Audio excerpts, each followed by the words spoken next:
Baik, di sini saya akan menjelaskan lembaga keuangan merupakan badan usaha atau institusi di bidang jasa keuangan yang bergerak dengan cara memberikan fasilitas jasa layanan keuangan, menghimpun dana dari masyarakat, dan menyalurkan kembali untuk pendanaan ke berbagai kegiatan keuangan yang mempengaruhi jalannya perekonomian.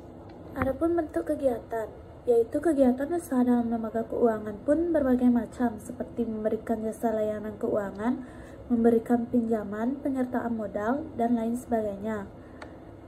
Walau demikian, dalam operasionalnya, lembaga keuangan hanya menjalankan salah satu atau dua kegiatan usaha sekaligus. Misalnya contoh proses pengumpulan dana yang dilakukan oleh lembaga keuangan yang cukup konvensional antara lain seperti penyediaan layanan penyimpanan dana atau tabungan, dan contoh dari kegiatan proses pengeluaran dana yaitu penyediaan jasa pinjam atau kredit. Adapun konsep lembaga keuangan bank terutama memberikan kredit dan menanamkan pada surat-surat berharga. Di samping itu, lembaga keuangan menawarkan secara luas berbagai jenis-jenis jasa keuangan, antara lain simpanan, kredit, proteksi asuransi, program pensiun, penyediaan mekanisme pembayaran, dan mekanisme transfer dana. Lembaga keuangan merupakan bagian dari sistem keuangan dalam lembaga modern yang melayani masyarakat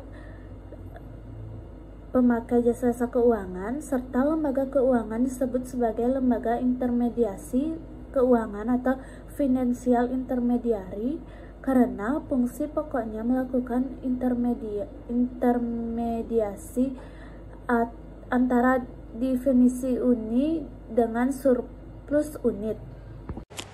Baik, di sini saya akan menjelaskan tentang pengertian lembaga keuangan non-bank. Lembaga keuangan non-bank adalah lembaga yang memiliki perizinan resmi dalam menghimpun dana masyarakat. Dana yang terkumpul kemudian dikelola untuk disalurkan menjadi surat berharga dan ataupun sebagai pendukung aktivitas ekonomi yang berkaitan dengan investasi. Berdasarkan Surat Keputusan Menteri Keuangan Nomor 38 atau MK atau 4 atau 1972, lembaga keuangan non-bank atau yang lebih sering disebut dengan lembaga keuangan bukan bank atau LKBB adalah lembaga yang pendiriannya ditujukan untuk membantu meningkatkan kesejahteraan masyarakat. Bentuk dorongan yang diberikan oleh LKBB ini dapat berupa menghimpun dana dari masyarakat serta penyaluran dana untuk membiayai berbagai kebutuhan dan aktivitas perekonomian. LKBB sendiri pertama kali muncul di Indonesia sejak tahun 1972. Tidak hanya menghimpun dana dan mengelolanya, lembaga ini juga berkomitmen untuk menjalankan dua prinsip penting. Prinsip pertama yaitu melaporkan segala bentuk transaksi yang mencurigakan untuk menghindari terjadinya pencucian uang, terorisme, dan juga tindakan kriminalitas lainnya. Yang kedua, selalu berkomitmen untuk mencari tahu latar belakang nasabah sejelas-jelasnya. Misalnya, identitas lengkap, riwayat kredit, sampai dengan kebiasaan dalam bertransaksi. BUMN sebagai solusi bagi masyarakat yang membutuhkan pinjaman dengan cara menggadaikan aset ataupun barang yang dimiliki. Beberapa jenis produk penggadaian yang paling umum antara lain, yang pertama ada gadai emas, yang kedua ada gadai konvensional, yang ketiga ada gadai syariah, yang keempat ada penyediaan jasa taksiran logam mulia dan juga sertifikasinya seperti sertifikat tanah atau yang lain, penyediaan jasa penitipan barang berharga. Yang kedua ada koperasi simpan pinjam. Lembaga keuangan non-bank berikut yaitu koperasi simpan pinjam yang memiliki dasar hukum sesuai dengan UU nomor 17 tahun 2012.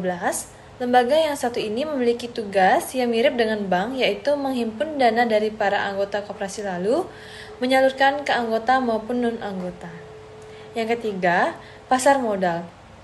Pasar modal adalah lembaga keuangan non-bank yang memiliki fungsi sebagai tempat jual beli surat berharga dengan jangka waktu lebih dari 1 tahun atau menggunakan jangka panjang. Yang keempat, ada pasar uang.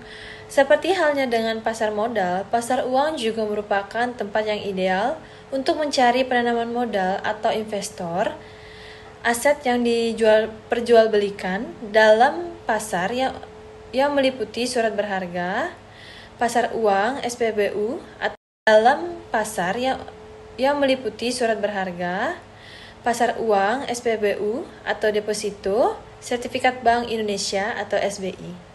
Yang kelima, ada perusahaan modal Ventura. Dilansir dari Otoritas Jasa Keuangan atau OJK, perusahaan modal Ventura dapat diartikan sebagai perusahaan yang mendanai suatu usaha atau perusahaan dengan jangka waktu yang sudah ditentukan.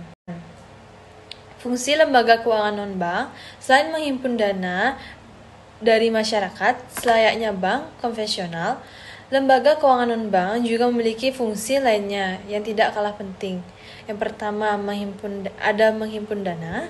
Yang kedua, memberikan fasilitas kredit. Yang ketiga, sebagai perantara bagi perusahaan. Yang keempat, ada melaksanakan usaha di bidang keuangan. Lalu, keuntungan mengajukan pinjaman di perusahaan non-bank. Yang pertama, dengan syaratnya yang mudah. Yang kedua, proses pencairan pinjaman diproses dengan cepat dan aman. Yang ketiga, mudah mengajukannya, bisa dilakukan online maupun offline. Yang keempat, umumnya dilakukan pemeriksaan riwayat pinjaman terlebih dahulu. Yang kelima, kredit yang diberikan bisa menggunakan tanpa anggunan KTA.